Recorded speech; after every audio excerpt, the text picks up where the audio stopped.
but it's about finding your own way at the right time. And if you're not careful, duty can... For years, whispers surrounded the royal estates, but few understood the full truth.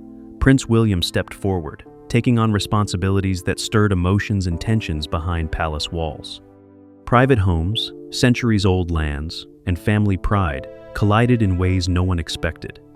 What really unfolded inside the royal family, and how did it spark Camilla's family fury? Stay with us as we reveal the full story. The stirring within the royal walls. Something quietly shifting behind the grand gates of Britain's royal estates was starting to make itself felt. It wasn't the kind of drama that comes from outsiders or the press. It was something far more intimate, something that grew from within the family itself. At first it was subtle, a small tension that barely made a sound, but over time, it swelled, carrying a weight that could not be ignored, echoing through the corridors of history and tradition that the monarchy had long tried to protect. Prince William, now Duke of Cornwall, stepped into responsibilities that had been held by his father for decades. The Duchy of Cornwall is no ordinary estate. It is a sprawling collection of lands, farms, and properties built to sustain the heir to the throne and ensure the royal family's future stability. With William now overseeing it, the stakes were not just financial, they were symbolic, representing centuries of tradition, heritage, and the very essence of what it means to prepare for kingship. This was not merely about property, it was about the weight of history resting on his shoulders. Alongside him in this quiet storm was Queen Camilla, whose private home, Ray Mill House, stands as a personal sanctuary, entirely separate from the formal estates of the crown. She had bought it long before she became queen, a space of her own where family memories were created and where the ordinary rhythms of life, gardens, family meals, and quiet reflection could take place outside the glare of public duty. Unlike the Duchy, her property is hers alone, a reminder that even within royal life, personal spaces exist, grounded not in title, but in choice and love. The delicate tension began as people tried to make sense of how these worlds intersect. The Duchy is not simply a house to live in, it is a role, a responsibility, a symbol of preparation for the throne. Camilla's house is deeply private, held by ownership rather than by duty. Yet, in the imagination of the public, these spaces sometimes blur. It's easy to picture conflict where none legally exists, to imagine drama where the rules of law and inheritance are crystal clear. But reality moves differently. One estate is a legacy passed down through centuries, the other a beloved home chosen and maintained by a queen who has lived life on her own terms. William's rise to this role was not just ceremonial. With his father's ascension to king, he inherited the duchy, along with all the responsibilities, decisions, and scrutiny that come with it. Managing thousands of acres, ensuring that farms, properties, and investments thrive, and balancing the financial needs of a family in the public eye are no small tasks. Every choice he makes echoes beyond the estates themselves. It shapes perceptions of the monarchy, tests the boundaries between personal and public duty, and measures how tradition can meet the demands of modern times. Meanwhile, Camilla's home remains a sanctuary, but in the eyes of the public, it often becomes part of the story. It's tempting to conflate a private residence with royal estates, to assume disputes over duty automatically spill over into disputes over personal property. But in truth, the law protects her ownership. Nothing about William's role as Duke of Cornwall changes who owns Ray Mill House. Understanding that distinction is crucial because it separates myth from reality and reveals the real story, a family balancing tradition, duty, and personal lives, not waging a property war. The tension, then, is not about estates being taken or battles over who has the right to live where. It is about the invisible lines that mark responsibility and legacy, the delicate interplay of history and personal choice. As William carries forward the duchy, he must honor the centuries-old role assigned to him, while Camilla continues to live within the personal freedom of her own home. The potential for misunderstanding is easy to see. Heritage, money, and titles can make even the simplest story sound like a feud. It is here, in this subtle contrast between formal responsibility and personal ownership, that the emotional core of the story lies. The eyes of history, the expectations of tradition, and the scrutiny of public life converge, creating a pressure cooker where even the most ordinary family choices can feel monumental. William's careful management of the duchy, Camilla's maintenance of her private home, and the weight of public perception all weave together into a narrative that is as human as it is historic. This is the opening moment, the place where reality shows its true colors. There is no explosive confrontation, no fiery argument. Instead, there is the quiet shaping of legacy, the careful navigation of duty, and the balancing of personal and institutional needs. Every choice carries echoes of the past while laying the foundation for the future. As William steps into his role with the Duchy of Cornwall, it is clear that these lands and estates are more than property. They are symbols of centuries-old responsibility, requiring careful management, respect for tradition, and a vision for the future that will define the monarchy for generations. The world behind the estates. To understand the story unfolding within the royal family, you have to step beyond the grandeur of palaces and the shimmer of crowns and look at the lands, houses, and estates that quietly shape life behind those walls. These estates are not just beautiful buildings or sprawling gardens. They are living pieces of history, woven into centuries of tradition, responsibility, and duty.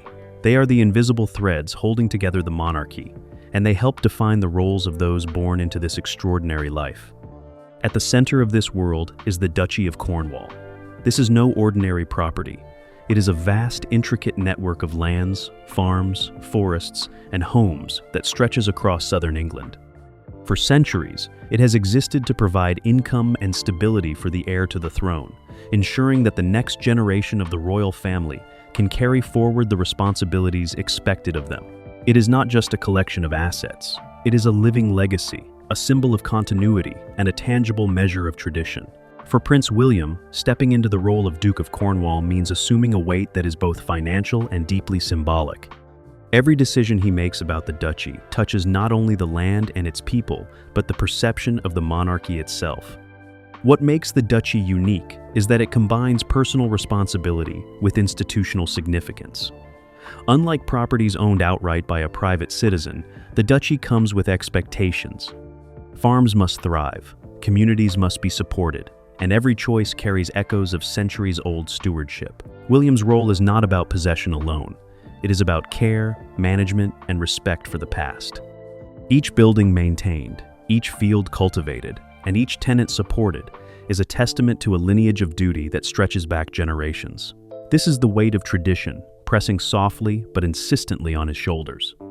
Alongside this, Queen Camilla maintains her private residence, Ray Mill House, a home she purchased for herself long before her position as queen. It is a sanctuary, a quiet retreat where life is measured in the rhythm of gardens, family meals, and peaceful mornings rather than public duties and ceremonial appearances. Her home stands apart from the duchy and other royal estates. It is a personal space that belongs to her and her alone, a reminder that even in the life of royalty, privacy and personal choice remain possible. Where the duchy is tradition, obligation, and centuries of precedent, Ray Mill House is comfort, memory, and autonomy. The contrast between these two worlds, one rooted in obligation and history, the other in personal choice and sanctuary, is subtle but profound. To the outside observer, it may appear that royal life is a seamless combination of glittering estates and endless titles. In reality, there are clear boundaries, and understanding these boundaries is key to understanding the real story. William's inheritance of the duchy did not change Camilla's home. The law is clear. Personal property remains private unless willingly transferred. The duchy is not about personal ownership. It is about legacy, duty, and the careful navigation of centuries-old systems. Camilla's home is about living life on her terms, and nothing about William's new responsibilities affects her claim to it. Yet the public imagination can be powerful. It is easy to see how misunderstandings arise, how people might confuse ceremonial inheritance with personal property, or assume that emotional claims might follow legal or traditional titles. Stories of estates and responsibility become stories of drama, of conflict, and sometimes of rivalry, even when none exists. Behind the headlines, however, the truth is quieter and more nuanced. It is a story of responsibility and balance, of history and personal freedom, coexisting in a world that is constantly observed and often misunderstood. Stepping into the duchy also means stepping into the lives of those who live and work on its land. Tenants, farmers, and local communities rely on the careful management of the estates to sustain their own livelihoods. This is a layer of responsibility, often invisible to the public, but deeply tangible to the Duke. Decisions about how land is used, which buildings are preserved, and how farms are managed ripple outward, affecting people far beyond the palace walls. William's role is not just symbolic, it is practical, hands-on, and filled with real-world consequences. Every choice he makes is an act of stewardship, ensuring that the duchy continues to thrive for the next generation, as it has for the generations before him. It is in this combination of history, responsibility, and care that the emotional weight of the duchy becomes clear. Unlike a simple inheritance, it is not a gift to enjoy at leisure. It is a commitment to carry forward a legacy, to respect centuries of tradition, and to make decisions that balance the needs of people, land, and the monarchy itself. And in contrast, Camilla's home remains a reminder that even within the structured world of royalty, personal choice and private space are invaluable. The juxtaposition of these two estates, and the roles they represent, is where the real drama lies, not in arguments over property, but in understanding what it means to live with history, duty, and personal freedom all at once. The story of the Duchy and Ray Mill House is a story of balance. It is about how the monarchy manages continuity and change, public responsibility and private life, tradition and personal choice. And as William grows into his role and Camilla enjoys her sanctuary, the two worlds coexist, quietly, beautifully, and with a respect that transcends rumor, speculation, and misunderstanding. In exploring these estates, one sees that the situation is never about conflict over property. It is about understanding roles, respecting boundaries, and navigating a life shaped by centuries of history, all while remaining human, personal, and emotionally grounded. This is not a feud. It is about heritage, responsibility, and the careful attention needed to honor both tradition and personal freedom. Yet with King Charles now on the throne, a significant shift has taken place, placing William directly at the center of duties that blend legacy, authority, and public expectation. A transition that brings both opportunity and immense pressure. How he manages this new role will define not just the estates themselves, but the very way the monarchy moves forward into the modern era. Stay with us to see how he manages this new role. The shift of duty and legacy. When King Charles became the monarch, the world of royal estates quietly but significantly changed.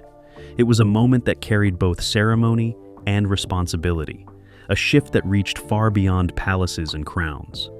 For Prince William, this was the moment he stepped fully into a role he had long been preparing for. The Duchy of Cornwall, once managed by his father, now rested under his guidance, bringing with it a complex mix of privilege, expectation, and accountability. The Duchy is far more than a collection of lands. It spans thousands of acres, including farmland, residential properties, forests, and business holdings. It is designed to provide income to the heir to the throne, yet it also requires careful oversight. Decisions about leasing land, maintaining historic buildings, or managing financial investments are not simply administrative tasks. They are acts that affect communities, the environment, and the perception of the monarchy itself. Each choice carries the weight of tradition and the eyes of the public, demanding thoughtfulness, fairness, and a deep sense of duty. Before this transition, William had been familiar with the operations of the duchy, but now he holds full authority. This change is both symbolic and practical. Symbolically, it marks him as the future king in preparation, carrying forward the legacy of his ancestors while shaping it in a modern context. Practically, it places him in direct contact with the land, tenants, and projects that rely on careful management. The estates are living entities, and guiding them requires attention, empathy, and the ability to balance long-standing practices with the needs of the present. At the same time, Queen Camilla maintains her private residence, Ray Mill House, a place untouched by these formal responsibilities. Her home represents personal choice, privacy, and continuity outside the formal obligations of royalty. It is her own, purchased and cherished long before she became queen, a retreat from the weight of ceremonial life. While the duchy involves overseeing thousands of acres, with responsibilities that touch both people and the monarchy, her home offers peace, reflection, and the freedom to live according to her own preferences. The distinction is clear. One represents inherited duty, the other personal ownership. The transition highlighted a subtle but crucial contrast between these two realms. The duchy is tied to history, inherited rights, and centuries of expectation, while personal estates like Ray Mill House belong entirely to those who acquired them. Confusion often arises when these worlds are imagined to overlap, but legally and practically, they operate separately. Understanding this distinction is essential, as it shows that the changes following King Charles's accession are about responsibility, not conflict over property. William does not gain control over Camilla's private residence, and Camilla's home is not affected by William's new duties. Each remains firmly within its own domain. The shift also emphasized the human element behind these duties. Overseeing the duchy is not merely a matter of accounts and paperwork. It is about relationships, decisions that affect the land and the people who rely on it, and the careful management of assets that carry historical and symbolic weight. William now has a direct connection to the tenants and communities living on the land, the businesses operating under duchy management, and the environmental projects that seek to protect and maintain the estates. Every decision he makes must balance practicality with legacy, ensuring that the properties flourish while remaining aligned with the expectations of both tradition and the modern world. This responsibility also comes with scrutiny. The public, historians, and those invested in the monarchy's image watch closely, noting how estates are managed, how funds are allocated, and how tradition is respected. The role demands not only financial skill, but also emotional intelligence, as every decision can be interpreted as a reflection of character and preparedness for future kingship. The balance between maintaining respect for heritage and implementing modern, thoughtful stewardship is delicate, and William must navigate it with care. Meanwhile, the distinction between the duchy and Camilla's home illustrates the larger principle of boundaries and respect within the royal family. The estates under William's management are public-facing in a sense, tied to the monarchy and expected to be preserved and managed responsibly. Camilla's property, by contrast, exists entirely in the private realm, free from the obligations or public scrutiny that accompany official estates. Her choices regarding the house, how it is maintained, how it is used, who visits, remain hers alone. It is a reminder that even within royalty, personal space and personal rights hold value and must be respected. The contrast between public duty and private ownership provides insight into the challenges faced by modern royalty. The transition of the duchy demonstrates how centuries-old structures continue to shape contemporary life, how inherited responsibilities coexist with personal choices, and how individuals within the monarchy must balance obligation with autonomy. It is a careful dance, where each step is measured, intentional, and aware of both history and the present moment. With William now fully in charge of the duchy, every decision, from the management of farmland to the preservation of historic buildings, reflects both immediate practicality and a long-term vision. The choices made here will affect not just the land and the tenants, but also the reputation and credibility of the monarchy in the years to come. Simultaneously, Camilla's home stands as a symbol of personal freedom and stability, showing that responsibility and ownership can coexist without conflict when boundaries are respected. This moment of transition, while quiet to the casual observer, carries significance that reaches far beyond the gates of the estates themselves. It shows how leadership, preparation, and respect for both heritage and personal space define the lives of those at the top of one of the world's oldest institutions. It is a balance of authority and empathy, legacy and choice, responsibility and privacy, a delicate equilibrium that reflects the ongoing evolution of royalty in a modern age. The weight of expectation. Life within the royal family is far from ordinary. Every decision, every movement, and even the way estates are managed carries attention, observation, and judgment. For Prince William, stepping fully into the role of Duke of Cornwall brought with it more than land and property. It brought expectation. It brought a sense of being watched, measured, and understood in ways most people could never imagine. Every choice he makes about the estates touches not only the land, but the people who work and live there, and also the perception of the monarchy around the world. The pressure is invisible, yet it presses in constantly, shaping daily actions, decisions, and priorities. The duchy is both a privilege and a responsibility. It represents centuries of continuity, connecting William to a line of heirs who have managed these lands with care, precision, and attention to legacy. It is a position that blends authority with service. The acres of farmland, the historic buildings, and the investment properties are more than assets, they are commitments. Decisions about how they are used, maintained, and preserved carry long-term consequences. A misstep could affect communities, damage the reputation of the monarchy, or disturb the balance between tradition and modern expectation. Every farm, every lease, every building is a reflection of oversight, care, and the ability to respect the past while guiding the future. With such responsibility comes scrutiny. The public watches, the press examines, and historians observe. People are curious not only about what the estates are worth or how they are managed, but about what the management reflects about William himself. Leadership is measured not only in efficiency or profit, but in empathy, thoughtfulness, and judgment. It is a test of character as much as a duty of office. The eyes of the world are on him, seeing in every decision a sign of readiness for greater responsibilities to come. Meanwhile, Queen Camilla maintains her private home, Ray Mill House, as a space entirely her own. It is removed from the scrutiny of public estates, a refuge where she can make choices without obligation, where daily life follows its natural rhythm, and where freedom and autonomy take priority. The contrast between the public expectation of the duchy and the private comfort of a personal home is stark but essential. It highlights the delicate balance within royal life, the balance between duty and freedom, tradition and individuality, expectation and privacy. The human side of these responsibilities is easy to overlook.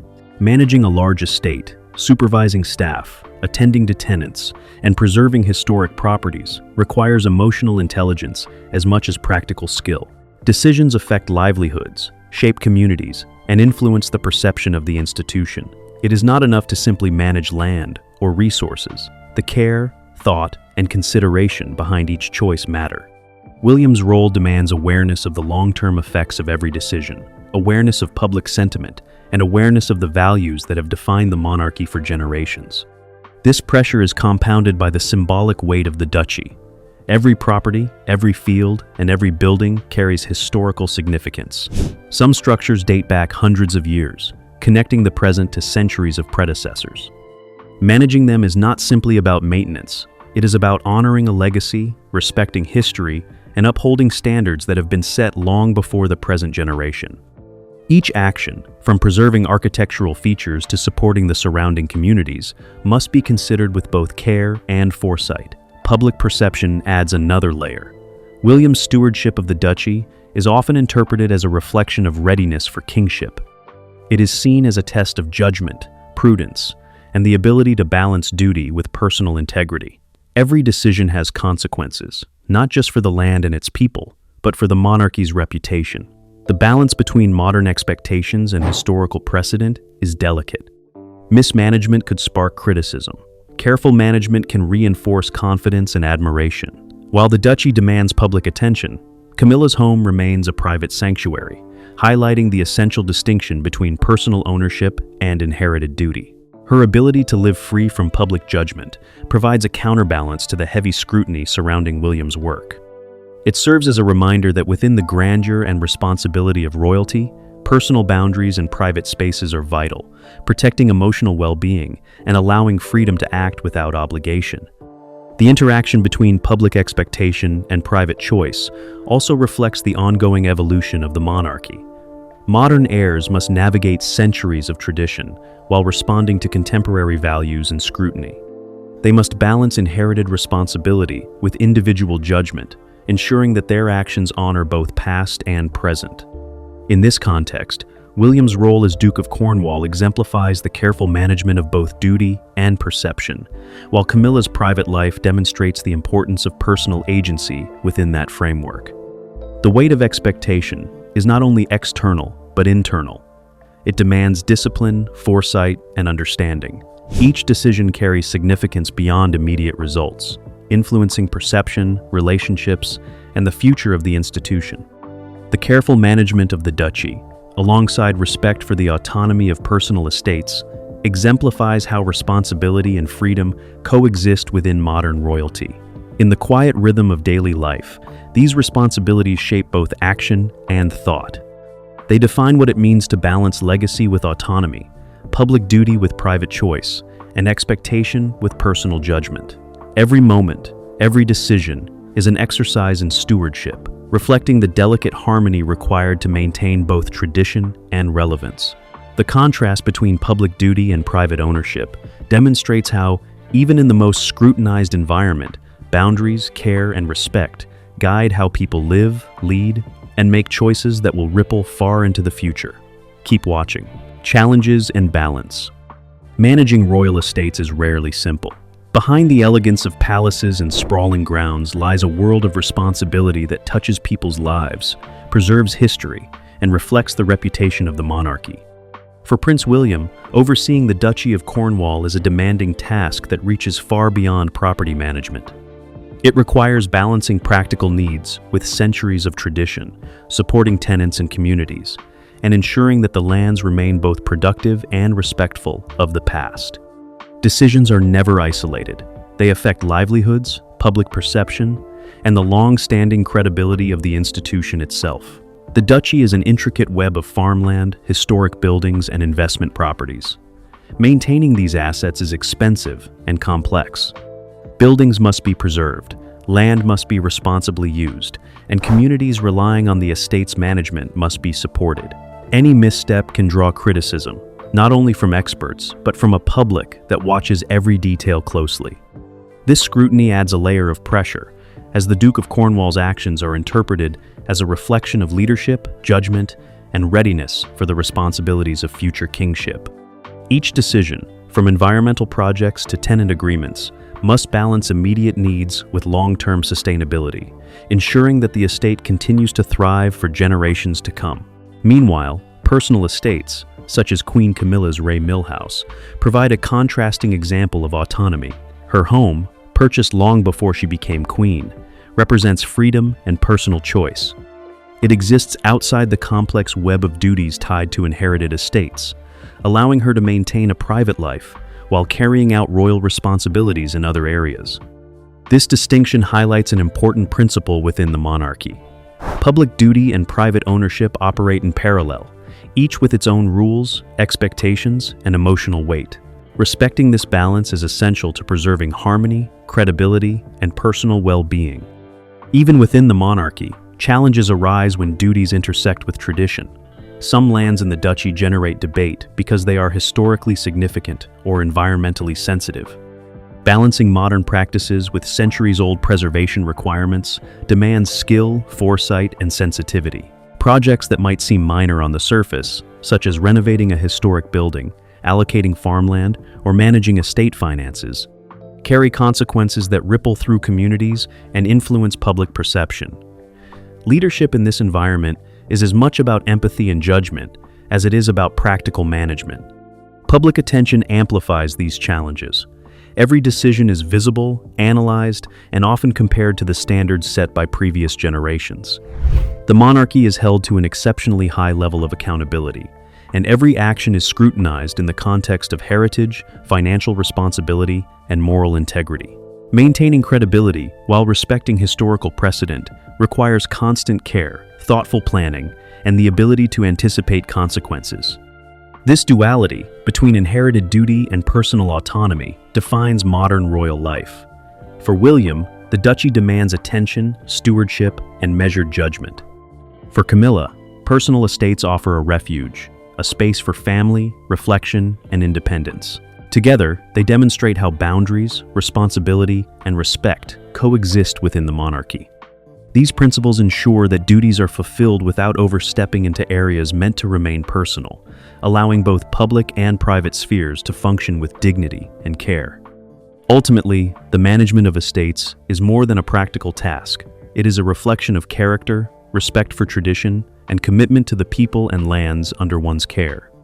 It illustrates the balance between obligation and personal choice, between public scrutiny and private life, and between historical legacy and contemporary relevance. The careful handling of these responsibilities ensures that the monarchy continues to function smoothly, honoring the past while preparing for the future. However, what matters most is the ability to lead with thoughtfulness, manage with care, and respect both tradition and autonomy. Estates, whether public or private, are not merely about wealth or property. They are about responsibility, influence, and the delicate equilibrium required to maintain trust, continuity, and respect. By managing duties wisely and honoring personal boundaries, the royal family continues to navigate a life of privilege and obligation, proving that responsibility and freedom can coexist when guided by thought, care, and integrity. So, what does this reveal about responsibility, legacy, and the weight of tradition within the royal family? How do duty and personal freedom coexist behind the palace walls? If this insight gave you a closer look at royal life, like this video and subscribe for more hidden truths of the monarchy.